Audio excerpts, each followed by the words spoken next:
What's up everyone, this is Garrett with Premier IELTS, and in this video I want to go over a few sample answers to Part 1 IELTS speaking questions. Now today we had a meetup for our speaking and writing group, and we covered a few common topics that you might see on Part 1 of the IELTS exam. One of those topics was transportation. So in today's video I will just go down the list. I have some questions here from our speaking group, and I will give you guys some sample answers, some high band score answers, along with some good vocabulary and phrases to use when answering these questions. Nowadays, I typically get around by motorbike. When I first came to Hanoi, I would often rent grab bikes or even grab cars to go from place to place. Now though, I own my own motorbike, and I think that this method of transportation is quite a bit more reliable and convenient. Well, as I just mentioned, the motorbike is an especially reliable and convenient method of transportation. In a city like Hanoi, traveling by car and or bus is just not very practical. The streets are fairly narrow, and especially during rush hour, the traffic can be backed up bumper to bumper. So if you're traveling by car or riding in a bus, it's often hard to get where you want to go. If you're riding a motorbike, it's easy to navigate your way in and out of traffic jams.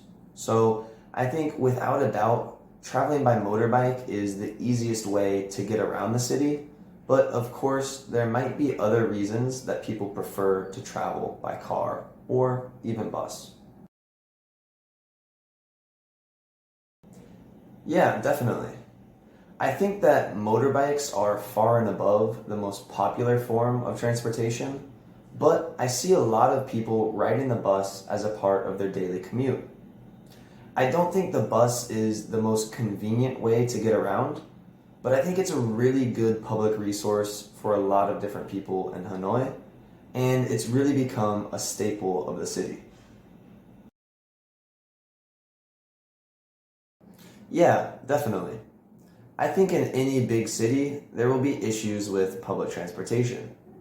In Hanoi in particular, I know there are quite a few big transportation projects that have been started but not yet finished. So I think there are a lot of people beginning to wonder if those projects will ever see the light of day. Now, in terms of transportation in general, I think that Hanoi often gets the reputation of being an extremely dangerous place to drive. But I will have to say that there's one silver lining. I think that the bus system in Hanoi is a great resource, and it helps a lot of people get to every stretch of the city.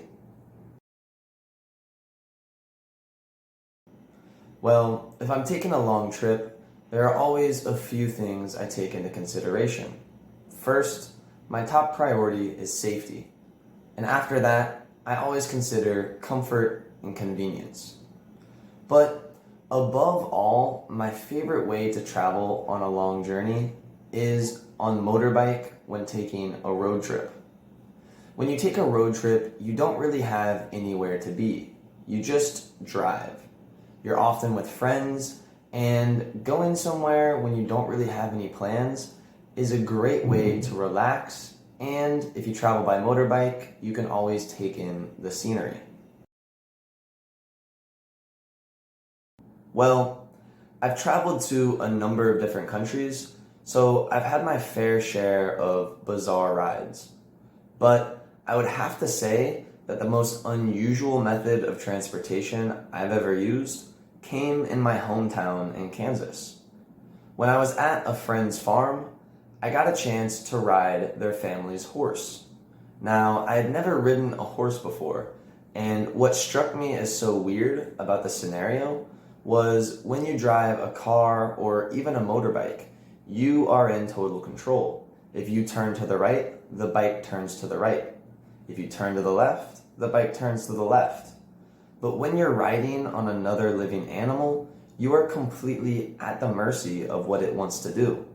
So everything was okay, and the trip ended up being quite a bit of fun. But when I was riding on the horse, I knew that things could have gone south at any moment.